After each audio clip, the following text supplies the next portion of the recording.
Salve a banda e salve a Quimbanda! Saudações a todos do canal da Magia Negra. Quem vos fala é Carlinhos do Ponto e hoje estamos aqui com mais um vídeo, né? É o vídeo, um dos vídeos mais esperados do momento, e mais à frente desse vídeo tem uma entrevista, né?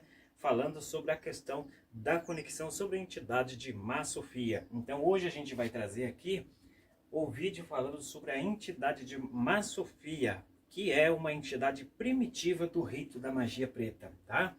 Então hoje a gente não vai estar falando de Quimbanda, né? Mas sim da própria magia preta, que é uma prática milenar com o seu rito. Então vamos falar sobre a entidade de Má Sofia, porque muitas pessoas têm as dúvidas sobre: será que eu consigo trabalhar com a Sofia? Será que é possível trabalhar com a Sofia? Como que é exatamente toda a essência de uma Sofia? Então aqui vocês vão entender da seguinte forma, e da forma mais simples possível. Aqui a gente vai ter Má Sofia, a forma de nível indireto, ou seja, a forma de canalização, onde ele acompanha e talvez ele influencia. Então essa forma é uma forma possível de você se trabalhar com a entidade de Má Sofia. E aqui a gente já vai ter outro, aqui a gente vai ter o nível direto, que é o nível pesado, né? Que é o nível da transmissão, ou seja, da pactuação, que é transmitido através, né, de um tata, né, de um mestre. E aí também existe a escolha, né? Existe a escolha, ou seja, a aceitação. Então se ele não ter a escolha ou não aceitar, então vai ser impossível se trabalhar com essa entidade, porque isso não se trata de uma entidade de Exu, mas sim de um daimon, tá? Má Sofia nada mais é que um daimon que trabalha no rito da magia preta. E é logicamente que a gente pode também trazer ele dentro da Quimbanda, para aqueles que são transmitidos à entidade de Má Sofia. Então vamos entender o que é Má Sofia. Má Sofia, ele vai trabalhar no nível indireto, ou seja, ele não vai ter a total correspondência do que ele é de fato. No caso aqui, por exemplo, do rito de magia preta, aqui na Casa de Magia Negra do Brasil, aqui é a casa do Senhor Lucifer, então aqui a gente trabalha de forma direta, mas é uma das últimas coisas que a gente recorre, tá? É uma das últimas coisas que a gente recorre, são trabalhos voltados e direcionados a esse tipo de entidade, tá bom? Então o que que acontece? Quando a gente se conecta a Má Sofia de forma direta, é uma forma que foi transmitida de um mestre para outro, ou seja, você vai ter a totalidade dele, inclusive a incorporação, né? Só que a incorporação também é uma coisa muito difícil, e só depois de muitos anos de elevação espiritual, talvez seja possível a pessoa, né, ter uma incorporação com a entidade de Má Sofia, tá bom? Quanto à forma indireta, essa é a forma que ele pode comunicar com as pessoas sem ter iniciado, ou seja, a forma indireta, ou seja, é um grau não elevado, mas uma pequena essência dessa entidade, do qual ela vai, né, se manifestar de alguma forma de canalização, apoiar ou auxiliar a pessoa em algum trabalho, tá? Só que ele não vai dar a resposta total pela questão do nível indireto, a diferença com o nível direto. Ou seja, o nível direto é a forma que você se conecta diretamente com ele através de uma pactuação, de uma transmissão, do qual é passado através de um objeto, ou seja, a gente chama isso de chave, né? De algo físico que ele aceitou e ele próprio fez essa transmissão. A mesma forma, a gente também se assemelha com Adonias e também ministro Belziac e outros demais que acompanham essa mesma linhagem, tá? E para você ter uma explicação melhor, você vai ficar com o vídeo de onde eu dou uma entrevista sobre toda a essência e como trabalha a Má Sofia, tá? Ou seja, para sanar as suas dúvidas, você fica até o fim nesse vídeo, que você vai acompanhar toda a base de onde eu dou uma entrevista falando de Má Sofia, porque as pessoas me pediram sobre Má Sofia, me disseram que era para falar mais sobre essa entidade, que as pessoas não conseguem se organizar ou entender o que é Má Sofia. Então, só resumindo aqui, antes de você ver o seguinte do vídeo, para você entender, ou seja, aonde eu falo na entrevista ali, é um segmento de forma direta, de pessoas iniciadas, ou seja, de pessoas que têm que ser iniciadas para ter esse alcance dentro do reino da magia preta com a entidade de Má Sofia. E outras são as formas indiretas, onde ele se faz algumas apresentações ou chamados indiretos com pessoas, tá bom? Então vocês ficam aí com o próximo vídeo, que segue a próxima etapa do vídeo, aonde eu estou dando uma entrevista 100% falando mais sobre essa entidade, para que você possa ficar por dentro e sanar todas as suas dúvidas sobre a entidade de Masofia, tá bom? Então, até o próximo vídeo em seguida. Fechar com chave de ouro, queria que o senhor falasse sobre o Masofia. Essa pergunta, essa é a pergunta que todos querem ouvir, né? O culto a Masofia, muito interessante isso. Então, o culto a Masofia, né? Eu quero deixar bem claro aqui, né, que o culto a Masofia, né, é um regramento aqui da Casa da Magia Negra do Brasil, a Casa do Senhor Lucifério. É um culto voltado do reino de magia preta, né? Então esse culto, a gente introduz ele nas quimbandas. Por exemplo, nas quimbandas antigas é praticado esse culto, né? É um culto voltado a um daimon, né? Conhecido como Masofia, né? Assemelha muito com Ogum Choroquê, né? Mais conhecido que é Vodun Choroquê. As pessoas colocam aqui no Brasil como Ogum Choroquê. É muito parecido com isso, né? Porém, tem muitas pessoas às vezes que invocam a Masofia e acha que está fazendo uma oferenda, dando uma vela, e ele realmente está respondendo. Pior que não, né? Porque esse culto, existe uma chave que é passado de mestre para mestre. Então, sem a pessoa ter essa chave passado de um mestre para outro mestre, ser iniciado, não é possível essa pessoa ela prestar um culto e ter responder, né? Respondência de Masofia. Porque Masofia, ele tem muito mistério, né? Então, ele é um culto do qual a pessoa deve ser iniciado, né, e passado essa chave, né, de um mestre para outro mestre.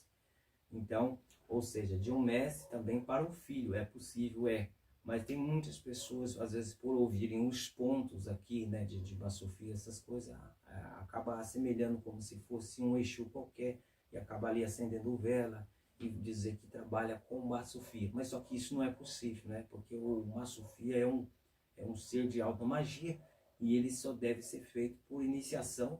E se a pessoa não tiver aquele segredo da chave que é passado do mestre para outro mestre, não é possível, né? Então isso a gente tem que herdar de uma outra pessoa. Por exemplo, no meu caso, eu herdei isso do mestre Frazão, né? Então, a forma também de se trabalhar com ele é uma forma bem delicada, né? Não vou contar detalhes aqui totalmente, mas, por exemplo, a incorporação dele não é igual a uma incorporação de Exu, é simples, também deve ter um distanciamento, né? Uma distância maior para você ficar, para não ter irradiação, né? A pessoa que é o consulente, a pessoa que está ali contatando aquela entidade, entendeu? E existe um monte de coisa a ser feita antes da incorporação para que o médium não seja prejudicado, para que o quimbandeiro consiga, né, suportar aquilo ali. E depois há também um regramento muito grande de se fazer um banimento depois daquilo ter sido feito, né, no caso dele descer em terra, entendeu? E aí é onde entram os mistérios das materializações, né, das materializações extrafísicas, né, que são os sinais físicos, né, dentro do reino de magia preta, né? Só que aí nesse caso a gente não está referindo a Quimbanda, embora a gente trabalhe aqui na casa com o reino de Quimbanda, o culto formado também para a entidade de Adonias, Beuziac e Masofia. Nesse caso, por exemplo, pessoas, né, que estejam hábeis, né, pessoas que realmente já têm um bom tempo galgando os graus de quimbandas, né? Então essa pessoa ela pode sim vir até nós e poder, né, conhecer um pouco mais sobre esse culto, né? Que é um culto que geralmente não tem como a gente passar isso em livros e apostila, entendeu? Aí tem muita gente que às vezes baseia em algo escrito e tenta levar isso para frente, mas isso não é possível, né? Porque, por exemplo, essa linhagem ela tem que ser seguida, né, encontrada na linha, né, de pessoas. Então, é de uma pessoa passando para outra, através do trabalho presencial, do trabalho físico, entendeu? Através de uma preparação que leva anos para a pessoa poder conseguir se desenvolver o trabalho com esse tipo de entidade, tá bom? Então, é praticamente isso. Então, se não tiver essa chave, não é possível contatar, né? A pessoa pode até gostar do seu Masufia, pode, né, ascender, fazer muita coisa, só que não vai ter uma correspondência da forma que realmente ele é, entendeu? Porque ele tem que ser, como se diz, representado, né, sacramentado e selado para que ele realmente possa, né, trazer a sua esfera de plano de mistérios dentro de uma casa de magia, entendeu? E também não é um tipo de entidade que a gente recomenda a todos, né? A todos fazerem isso, porque eu acredito que não há uma necessidade, entendeu? E segundo plano, não é fácil. Se a pessoa vir aqui, por exemplo, ela passar no teste, né? Ela, por exemplo, ela for um quimbanda e ela passar no teste, né? E poder receber a chave, até seja possível, entendeu? Mas esse aí já é um outro assunto, né? Caso as pessoas tiverem dúvidas sobre Masufia ou questão de iniciação a reino de magia preta, daí a gente pode falar sobre isso no outro vídeo, né? Até porque aqui é mais para esclarecer um pouco dos trabalhos de Quimbanda, como é composto, né? E também fazer essa separação, essa divisão entre Quimbanda raiz de Nagô, que se chama Jererê, do povo Anagô antigo, não existia esse nome, né? Mas existia o povo Anagô, e se falava Quimbanda Jererê, que existia lá no Quilombo, né? E ela deriva de lá. Inclusive o meu mestre Tata Frazão, né, seu avô, né, os seus pais, né, os seus avós eram diretamente de Quilombo, né? Então ele trazia toda essa essência, né, diretamente da raiz, né, ali do local mesmo, da tradição, né? Enquanto a outras, elas se derivam das origens também da reunião do candomblé, né, que também tem várias raízes, né? Então uma delas também é Nagô, tá bom? Então eu espero que isso aí tenha esclarecido todos os detalhes para você e também para o pessoal que está acompanhando aí a esse vídeo, né? E você que não é inscrito aí no canal, continue acompanhando o nosso canal para ouvir aqueles grandes pontos, né? Aqueles pontos que mexem ali na sua alma, aqueles pontos que todos os quimbandas tocam em suas casas, né?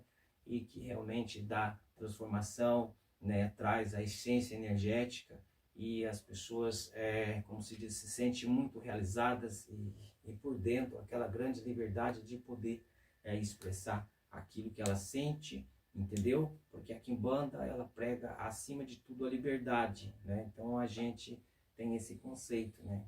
Para que as pessoas sejam livres, mas que elas também aprendam a separar o momento de culto com o momento de família, o momento de lazer, o momento de trabalho, para não ficar misturando, né? Ficar o tempo todo ali se conectando com a espiritualidade, que também acaba que não fazendo bem, né? Então as pessoas, elas têm que ter esse campo harmônico, né, de separar a parte espiritual com a parte física, né?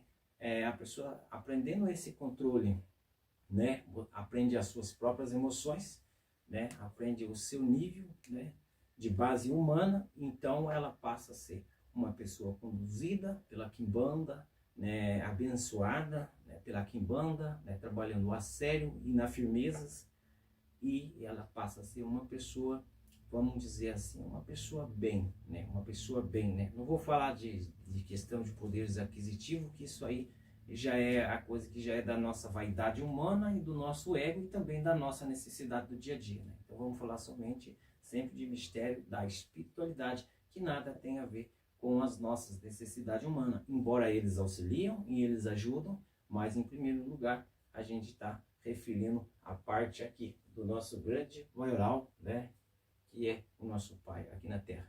Salve a banda, Laruí, Exu Mujibá, e agradeço aí a sua presença e essas perguntas que você me fez. Alô? Valeu. Eu espero que vocês tenham gostado desse vídeo, tá? Foi um vídeo um pouquinho longo, mas para quem teve paciência, né, de ficar até o final, foi, eu acho que muito esclarecedor. Se tiver mais algumas dúvidas, é só entrar em contato comigo, né? E para saber sobre a questão de iniciação, a pessoa também tem que entender sobre a questão da aceitação. Então não basta somente a pessoa tentar alguma coisa para se trabalhar a entidade de Masufia, mas sim a aceitação dessa entidade, que dificilmente ele faz essa aceitação. Por exemplo, aqui na nossa casa de magia, a gente tem pouca aceitação dessa entidade, ou seja, então a gente trabalha o mínimo, ou seja, a gente trabalha até mais de forma indireta, embora eu tenha a iniciação desse rito primitivo, mas a gente trabalha assim por questão de segurança, então a gente trabalha com coisas mais de forma indireta com ele do que de forma direta, ou seja, isso resume o tamanho e a poderosa essência que tem essa entidade, tá? Eu espero que vocês tenham gostado do vídeo, deixa seu like, compartilhe com mais pessoas vídeos assim, né? Levando conhecimento a mais pessoas para sanar todas as dúvidas. E você ativa o sininho para ficar por dentro de todos os outros vídeos que a gente colocar aqui também no canal, que vai seguir a jornada do conhecimento, de onde a gente está projetado para fazer isso, tá bom? Então um forte abraço a todos vocês e qualquer coisa você pode acessar o link também embaixo que eu vou deixar, e esse link vai ter algumas coisas que são de vosso interesse, como livros de leituras, livros esotéricos, místicos, boas leituras, que você só vai encontrar nesse link abaixo, tá bom? Um forte abraço e axé a todos.